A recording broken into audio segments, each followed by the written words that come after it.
अस्सलाम वालेकुम नाज़रीन। पंजाब और सिंध के दरमियान रिसेंटली पानी के ऊपर बड़ी शदीद बयानबाजी हुई और एक तनाज़ा पैदा हुआ, लेकिन उसके बाद अब जो है सिंध और वफाक के दरमियान तरक्याती बजट की तकसीम के हवाले से तनाज़ा पैदा हुआ है। और सिंध ने यह इल्ज़ाम लगाया है कि वफाक ने जो एक्निक के अंदर तरक्याती मनसूबों को फ़ाइनल किया गया है उसमें से पंजाब को ज़्यादा फ़ंड या ज़्यादा मनसूबे फराम किए जा रहे हैं, और वो फ़ंड भी जो है पंजाब को दिया जा रहा है कि वो मनसूबों को मुकम्मल करें, जबकि सिंध के हवाले से ना फ़ंड फराम किए जा रहे हैं और ना ही वहाँ पे जो मनसूबे हैं उनके फ़ंड सिंध को दिए जाएँ, लेकिन वफाक ख़ुद जो है वो पैसे इस्तेमाल कर रहा है। तो ये उसके ऊपर वफाकी वज़ीर असद उमर साहब ने भी एक बयान जारी किया और उन्होंने कहा कि ऐसा हरगिज़ नहीं है, सिंध के मनसूबों की मालियत और मनसूबों की तादाद ज़्यादा है और ये पैसे जो हैं वो सिंध की आवाम के लिए, हुकूमत के लिए नहीं। तो इसलिए जो वफाकी इदारे हैं, ख़ास तौर के ऊपर NHA और मोटरवे के मंसूबे हैं, तो वो पैसा जो है वो सिंध की आवाम के लिए ख़र्च किया जाएगा। इस तरह से नहीं होगा कि ये पैसे जो हैं वो पेरिस में, बरतानिया में या स्विट्ज़रलैंड के अकाउंट से मुंतकिल हों, तो बल्कि आवाम के ऊपर ख़र्च किए जाएंगे। तो ये जो तनाज़ा पैदा हुआ है, आज इस हवाले से हम अपने प्रोग्राम में ये जायज़ा लेंगे इस चीज़ का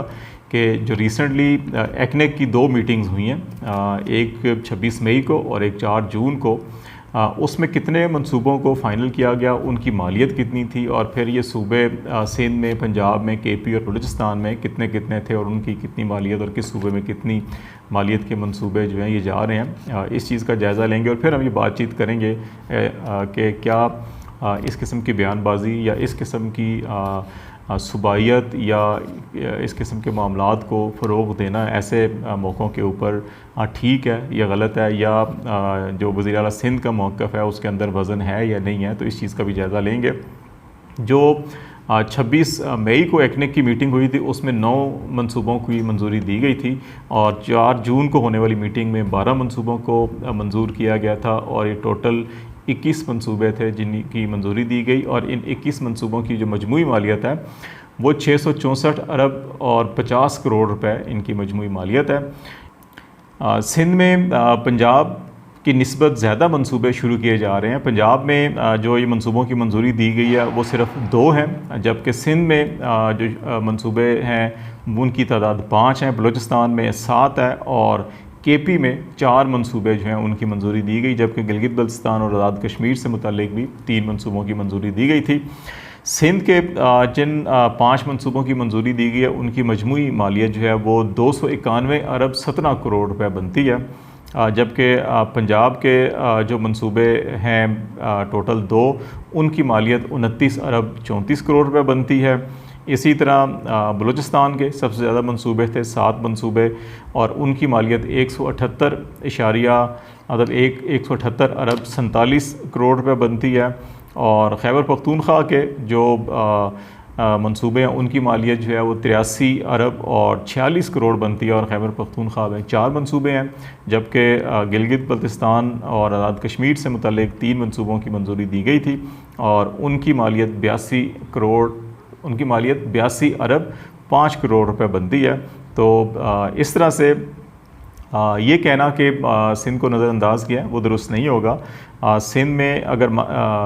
फ़ंड के एतबार से मंसूबे देखे जाएँ, तादाद के एतबार से नहीं, फ़ंड के हिसाब से, तो इस दफ़ा तरक्याती मंसूबों की जो मंजूरी दी गई है एक्निक के प्लेटफॉर्म से, उनमें सबसे ज़्यादा पैसे जो हैं डेवलपमेंट के वो सिंध में जा रहे हैं और उनकी मालियत 291 अरब है। उसके बाद बलूचिस्तान में 178 अरब, और फिर KP में 83 अरब, और फिर उसके बाद गिलगित बल्तिस्तान और आज़ाद कश्मीर में 82 अरब, और सबसे कम जो पैसे हैं वो 29 अरब 34 करोड़ रुपए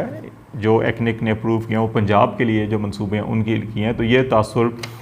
ठीक नहीं होगा कि पंजाब को फ़ंड दिए जा रहे हैं या ज़्यादा मंसूबे दिए जा रहे हैं और सिंध को महरूम रखा जा रहा है। तो मेरा ख़्याल है ये ऐसा दुरुस्त नहीं है। अगर हम कौमी महासिल की तकसीम के हवाले से भी शेयर देखें तो वफाकी हुकूमत के पास महज तकरीबन 17% जो है वफाकी महासिल का वो रहता है, बल्कि और 83% के करीब जो है वो सूबों में मुंतकिल कर दिया जाता है और सूबे ख़ुद फिर उनको अपनी जो रनिंग एक्सपेंडिचर हैं या डेवलपमेंट प्लान वगैरह हैं उनको फ़ाइनल करते हैं और बनाते हैं। और उसमें जो NFC का फार्मूला है उसके मुताबिक पंजाब में 51 74% वसाइल भेजे जाते हैं, सिंध को 24.55% वसाइल मिलते हैं, खैबर पख्तूनख्वा को 14.62 और बलूचिस्तान को 9.09% जो है वो फ़ंड फराहम किए जाते हैं। तो इस एतबार से भी अगर देखा जाए तो जब वफाकी महासिल वफाक के पास सिर्फ 17% रह जाते हैं, बाकी सारे के सारे सूबों को दिए जाते हैं, तो फिर सूबों का वफाक के ऊपर डिपेंड करना या ये कहना कि वफाक उनको पैसे फराहम करे या मनसूबे दे, तो ये भी मेरा ख्याल है मुनासिब नहीं होगा। और अगर इतने ज़्यादा वसाइल जो है कि अब वो सूबों को मुंतकिल किए जा रहे हैं उनकी आबादी और उनकी पसमानदगी और गुरबत की जो सूरत हाल है उसके तनासब से, तो फिर उन फ़ंड को मौसर तरीके से इस्तेमाल किया जाना चाहिए, रैदर दैन कि ये बात उठाई जाएगी कि वफाक से और पैसे दिए जाएँ या एडिशनल पैसे दिए जाएँ, तो ये दुरुस्त नहीं होगा। अगर सिंध में जो मनसूबों की तफसीलात को अगर देखें हम, तो उनमें दो जो है वो तालीम और आईटी पार्क के हवाले से हैं, और तालीम के हवाले से जो है वो 27 अरब 16 करोड़ रुपये का एक मनसूबा है। फिर आईटी पार्क है कराची में 31 अरब 19 करोड़ का एक मनसूबा। कोरोना से मुतल्लिक भी एक प्रोजेक्ट है, उसमें 20 अरब 82 करोड़ रुपए उसकी मालियत है। रेनी कैनाल मनसूबे की 20 अरब 53 करोड़, और हैदराबाद सखर मोटरवे जो 306 किलोमीटर तवील होगा उस पर 191 अरब 47 करोड़ रुपए लागत आएगी। तो ये तमाम के तमाम सिंध के मनसूबे हैं। पंजाब में सिर्फ दो, एक लीला चेलम पिंड दादन खान जो रोड है उसको दो रोया बनाया जाएगा और उसके लिए 12 अरब 70 करोड़ रुपए, और ये तकरीबन 128 किलोमीटर लंबी सड़क होगी। और सियालकोट में इंजीनियरिंग यूनिवर्सिटी का क़याम है, 16 अरब 64 करोड़ रुपए उसके ऊपर लगेंगे। बलूचिस्तान के लिए जो मनसूबे अप्रूव किए गए 4, उसमें मुख्तलिफ रोड्स हैं, तुरबत खुशदार कुचलाक और तुरबत मंद और पंजगूर अवारान, और 3 डैम्स हैं, केश में, अवारान में और खुशदार में 3 डैम्स हैं जो मंजूर किए गए, तो उसके लिए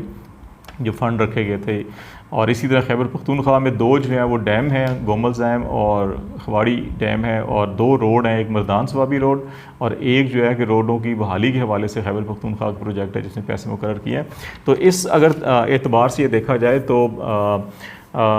मुराद अली शाह साहब को थोड़ा सा एहतियात करनी चाहिए, और डेफिनेटली उम्मीद रखनी चाहिए कि वफाक जो है कि वो जिस तरह से उन्होंने कराची या और शहरों के लिए स्पेशल पैकेज का ऐलान किया, और तो सिंध की तरक्की के हवाले से वफाक ज़्यादा से ज़्यादा हिस्सा डाले अपना। लेकिन ये कहना कि वफाक के तमाम फ़ंड्स जो है वो सिंध हुकूमत के ख़जाने में ट्रांसफ़र किए जाएँ, फिर सिंध हुकूमत उनको खर्च करे, ये भी दुरुस्त नहीं होगा। अगर वफाक जो है कि वो एतमाद करता है सूबाई हुकूमतों के ऊपर और फ़ंड ट्रांसफ़र करता है, तो अव्वल तो ये बदएतमादी होनी नहीं चाहिए सूबों और वफाक के दरमियान, ये किसी तौर के ऊपर भी ठीक नहीं है। अकाउंट्स में उनके इस्तेमाल में बड़ी शफाफियत होनी चाहिए, साफ़ शफाफियत हो तो उससे जो है कि एतमाद ज़्यादा बहाल होता है। तो पहली तो बात यह है कि ये बदइतमादी होनी नहीं चाहिए। दूसरी बात यह है कि अगर वफाक जो है कि और या वफाकी इदारे जो हैं कि वो डेवलपमेंट बजट जो उनके अपने हिस्से का है उसमें से सूबों के अंदर अगर वो लगा रहे हैं और उनके अपने इदारे उनकी निगरानी कर रहे हैं और ख़र्च कर रहे हैं, तो इसमें भी कोई कबात नहीं है, क्योंकि सूबों को एक ख़तीर रकम जो है उनके महासिल के और NFC के शेयर से दी जाती है ताकि वो अपने तरक्याती मनसूबे अपनी ज़रूरियात के मुताबिक ख़ुद भी तयन कर सकें और उनको एग्जीक्यूट करें। तो इसलिए मेरा ख़्याल है कि ऐसे मामलात के अंदर सूबाइयत को या इस किस्म के सिंधी कार्ड या नेशनलिज्म को इस्तेमाल नहीं करना चाहिए, गुरेज करना चाहिए। इससे तफरीक ज़्यादा पैदा होती है, नफ़रत ज़्यादा पैदा होती है, और सियासत के अंदर नफ़रत यकीनन जो है वो अच्छी नहीं होती है। आप अपने वोटर को ज़रूरी नहीं है कि वो तअस्सुबाना या नफ़रत अंगेज़ किस्म के बयानात जारी करके जो है कि वो अपने साथ जुड़े रखें, बल्कि आवाम की खुशहाली के अगर काम हो, तरक्की के काम हो, उनकी डेवलपमेंट के काम हो, गुरबत के ख़ात्मे के हों, पसमानदगी के ख़ात्मे के लिए हो, सोशल डेवलपमेंट के ऊपर ज़्यादा फोकस किया जाए, तालीम और सेहत और साफ़ पानी के ऊपर ज़्यादा फोकस किया जाए, तो उससे भी आवाम जो है अपनी सियासी कायदीन और सियासी जमातों के साथ जो है ज़्यादा उनका रिश्ता मजबूत हो सकता है, रैदर दैन कि हम